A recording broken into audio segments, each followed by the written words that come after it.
결혼을 앞두고 서로 상처 주는 말을 해서 혼란스러워요. 2023년 8월 22일 콩밭 풀매기 서울 이동. 안녕하세요. 두북 수련원의 아침이 밝았습니다. 새벽 기도와 명상을 마치고 농사일을 하며 하루를 시작했습니다.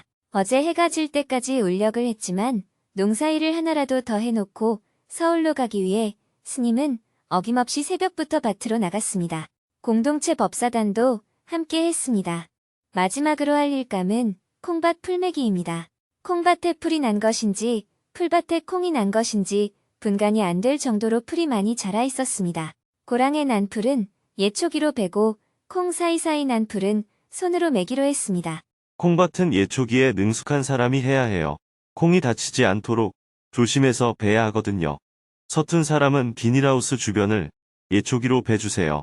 무변심 법사님은 비닐하우스로 가고 유수스님과 묘당 법사님은 콩밭에 남아스님과 함께 예초기를 돌리기 시작했습니다. 나머지 법사님들은 예초기가 지나간 고랑마다 앉아서 풀을 매기 시작했습니다. 몸은 뻐근하고 풀은 무성했지만 법사님들은 웃으며 풀을 뽑았습니다.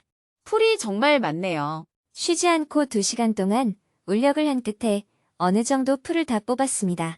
옥수수를 수확하고 시들어버린 옥수수 때도 예초기 날로 싹 뺐습니다. 가지바 사이 고랑도 예초기로 풀을 뺐습니다. 스님, 마칠 시간이 다 되었습니다. 아이고, 아직 풀이 많이 남았는데. 아쉽지만 사용한 연장을 씻고 제자리에 둔 후 울력을 마쳤습니다. 그래도 공동체 법사님들이 1박 2일간 시간을 내준 덕분에 급한 불을 끌 수 있었습니다. 두북 수련원으로 돌아와 바루공양을 하고 10시 30분부터 공동체 법사단과 회의를 했습니다. 늘 온라인으로만 회의를 하다가 정말 오랜만에 직접 얼굴을 마주하고 하는 회의였습니다. 하반기 정토회 일정, 용성조사 기념사업, 인도성지순례 준비 상황 등 법사단이 점검하고 챙겨야 하는 사업들에 대해 전반적으로 논의를 한 후 오후 2시 30분에 회의를 마쳤습니다. 회의를 마치고 이른 저녁을 함께 먹은 후 오후 4시에 서울로 출발했습니다. 차에 오른 스님은 이내 깊은 잠에 빠졌습니다. 길 위를 달리는 동안 해가 지고 저녁 8시가 넘어 서울 정토회관에 도착했습니다. 오늘은 법문이 없었기 때문에 지난 8월 4일 안거 기간에 진행된 금요직 문직설에서 나눈 대화 내용을 전하며 글을 마칩니다. 결혼을 앞두고 서로 상처 주는 말을 해서 혼란스러워요. 결혼 이야기가 오가는 시점에 남자친구와 갈등을 겪고 있습니다. 모든 것을 안고 가려고 마음을 먹었는데 막상 노후 준비가 안 되어 있는 남자친구의 부모님을 책임지려니 두려움이 커져서 남자친구에게 상처 주는 말을 많이 했습니다. 상대방 또한 저의 불안과 분노 등 성격적인 단점을 지적하며 함께할 미래가 걱정된다고 말해서 최근 사이가 급격히 안 좋아졌습니다. 제가 고생을 자초한다는 친구들의 조언과 그 사람을 사랑하는 마음이 충돌하여 매우 혼란스럽습니다. 저의 욱하는 성격은 남자친구와의 관계뿐만 아니라 직장에서도 문제를 일으키고 있습니다. 남자친구의 집안에서 내려온 경제적인 문제와 저희 집안에서 대물림된 분노하는 습관을 저희대에서 끊을 수 있기를 희망합니다. 제가 제 선택에 대한 과보를 받고 이 상황의 주인이 되려면 어떤 마음가짐을 가지고 수행을 해야 할까요? 남자친구와 결혼해서 둘이 행복하게 살고 싶지만 그에게는 돌봐드려야 하는 부모님이 계시는 것이 현실이에요. 질문자가 그를 결혼 상대로 선택하려면 그가 부모와의 관계를 끊고 살겠다고 하지 않는 한 그의 부모님이 처한 상황도 같이 안고 갈 수밖에 없습니다. 결혼을 하면 반드시 시부모를 모셔야 하는 건 아니에요. 결혼 당사자들이 우리 둘이서만 하나의 가정을 이루고 살자고 합의할 수 있다면 그렇게 하면 되는 겁니다. 그런데 남자가 그렇게는 못하겠다. 나는 부모를 모셔야 한다라고 하면 이제 질문자가 선택을 해야 합니다. 남자친구의 부모님까지 책임을 지고 살아야 하는 관계를 선택하든지 아무리 좋아도 그렇게는 하고 싶지 않으면 안녕히 계십시오 하고 포기를 하면 됩니다. 질문자가 스스로 선택을 해야지 달리 방법이 없습니다.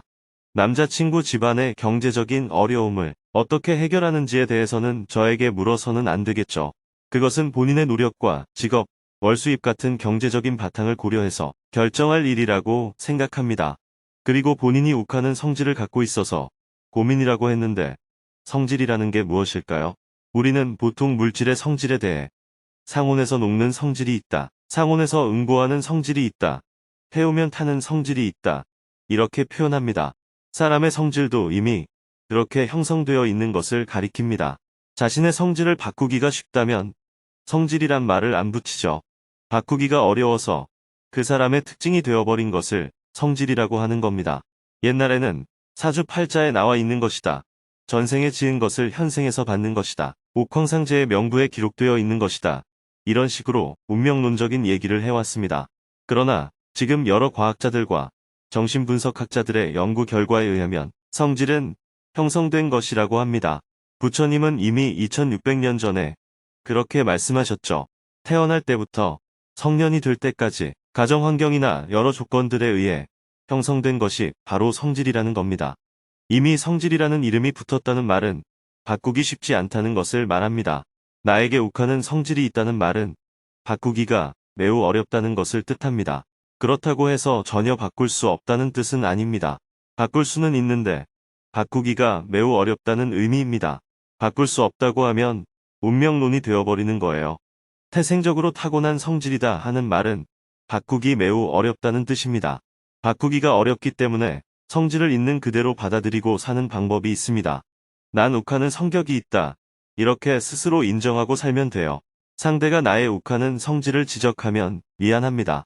제가 욱하는 성격을 갖고 있습니다. 하고 말하면 됩니다. 상대가 욱하는 성질 때문에 너하고 같이 못 살겠다 하고 말하면 알겠습니다. 그러면 다른 분하고 만나세요 하고 자신의 성질을 인정하고 손실을 감수하면 됩니다. 반대로 욱하는 성질을 바꿔야겠다고 생각하면 바꾸기 어렵다는 것을 미리 인지하고 죽을 각오를 하고 개선을 위해 노력해야 합니다. 그런데 성질이 확 올라오면 까짓것 헤어지면 되지 하는 생각이 듭니다. 평상시에는 바꿔야겠다고 생각하면서도 성질이 확 올라올 때는 죽어도 좋으니 성질대로 살겠다 하면서 성질을 내게 됩니다. 한마디로 별로 바꿀 생각이 없는 거예요. 정말 성질을 바꿔야겠다고 결심을 했다면 성질을 한 번 낼 때마다 남자친구한테 100만 원씩 벌금을 내는 겁니다. 성질을 내면 손실이 엄청나게 발생하도록 해야 성질을 고칠 수가 있습니다. 100만 원으로 안 고쳐지면 1000만 원씩 벌금을 내면 됩니다. 다른 방법은 나를 육체적으로 굉장히 힘들게 하는 겁니다. 한 번 욱할 때마다 3000배를 하는 거예요. 3000배를 하려면 8시간 정도 절을 해야 됩니다. 3000배를 5번만 하고 나면 욱하는 성질이 올라오다가도 또 8시간이나 절해야 되는구나 하는 생각이 들면서 싹 사라집니다. 가장 단기간에 고칠 수 있는 방법은 전기 충격기를 사서 욱할 때마다 자신을 전기 충격기로 지지는 겁니다. 그러면 몇 초 기절했다가 다시 일어나게 돼요. 한 번 죽었다가 살아나는 거죠. 이렇게 5번 정도 해보면 욱하다가도 멈추게 됩니다. 욱하면 죽게 되니까요. 이 정도는 해야 성질이 고쳐지지. 그냥 성질을 고치고 싶습니다. 이래서는 안 고쳐집니다. 성질이 그렇게 쉽게 고쳐지면 성질이라고 불리지도 않았을 겁니다. 그래서 저는 이런 질문을 받을 때마다 가능하면 그냥 생긴 대로 살아라 이렇게 얘기해 줍니다. 왜냐하면 여러분들은 자기를 변화시키기 위해서 그렇게 죽을 각오를 하지 않기 때문입니다. 예수님은 보통 사람에서 하나님의 아들로 거듭날 때 황야에서 40일간 금식 기도를 했습니다. 부처님은 누구도 해보지 않은 고행을 6년간 했습니다. 솔직히 말해서 여러분들은 그렇게까지 해서 자기를 변화시킬 생각이 없잖아요. 그러니 굳이 변화를 시키려고 할 필요가 없다는 거예요. 다 공짜로 얻겠다는 심리를 갖고 있는 겁니다. 돈도 1억 천금을 한꺼번에 벌겠다는 것이고 성격도 한 번에 확 바뀌어지길 바라는 겁니다. 마치 못된 짓을 하고 나서 죽어서 천당 가는 길이 없을까요? 하고 묻는 것과 같습니다. 그러니 생긴 대로 살고 과보를 받으라는 겁니다. 남자친구가 너의 욱하는 성격 때문에 못 살겠다 하고 말하면 알았다. 그럼 다른 사람을 사귀어라 하고 말해주면 됩니다. 또 내가 욱하는 성격을 갖고 있다면 나에게 이런 성질이 있으니 욱해도 좋다면 우리 사귀자 이렇게 제안해서 자기 성격에 맞는 상대를 찾으면 돼요. 결국 질문자가 선택을 하면 됩니다.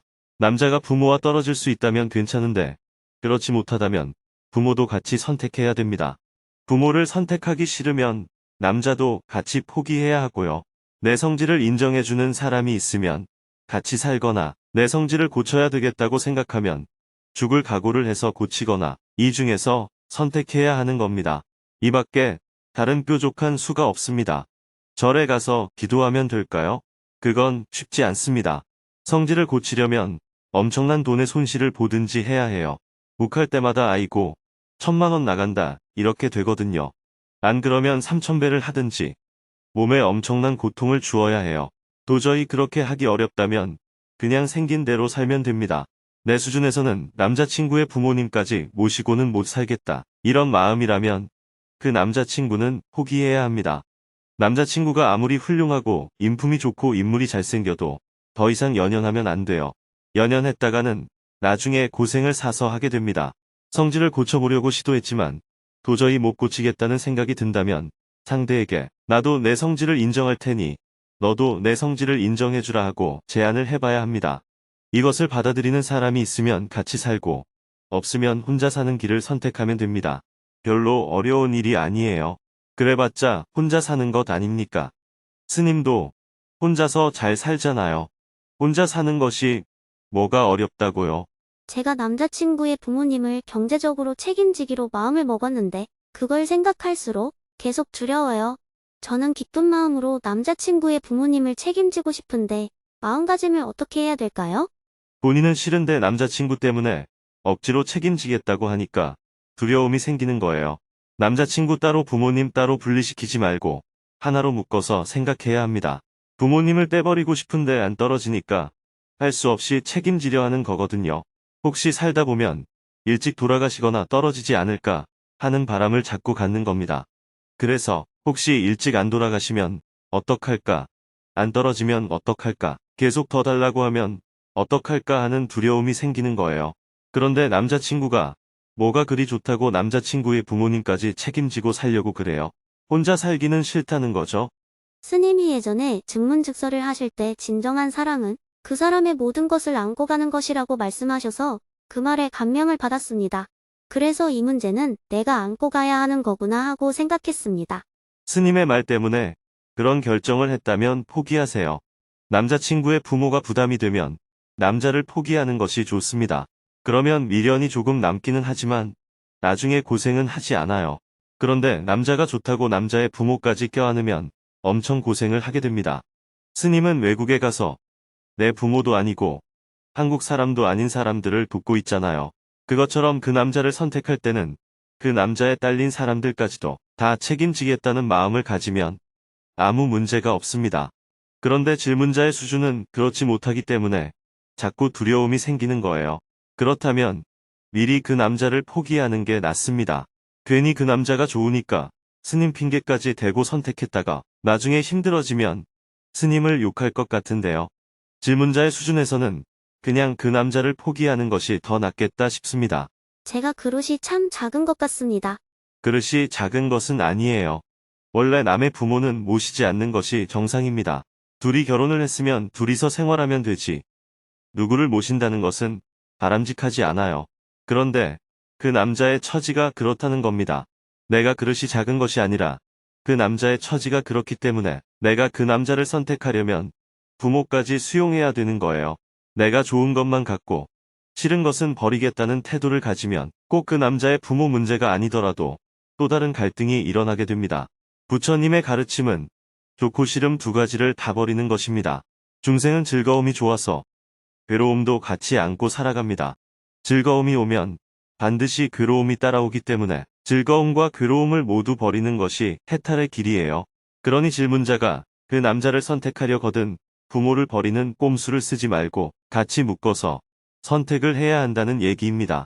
꼭 그래야 하는 것은 아니고 그 남자의 처지가 그렇다는 겁니다. 그 남자가 부모를 같이 껴안고 살아야 한다고 하니까 어쩔 수가 없잖아요. 감사합니다. 스님 말씀을 들으며 제 마음가짐을 다시 한번 돌아볼 수 있었습니다. 남자친구와 깊은 대화를 나눠보도록 하겠습니다. 내일은 오전에 민족의 화해와 평화를 위한 종교인 모임을 한 후 주간반 수행법회 생방송을 하고 오후에는 평화재단 연구위원들과 세미나를 하고 기획위원회 회의를 한 후 저녁에는 저녁반 수행법회 생방송을 할 예정입니다.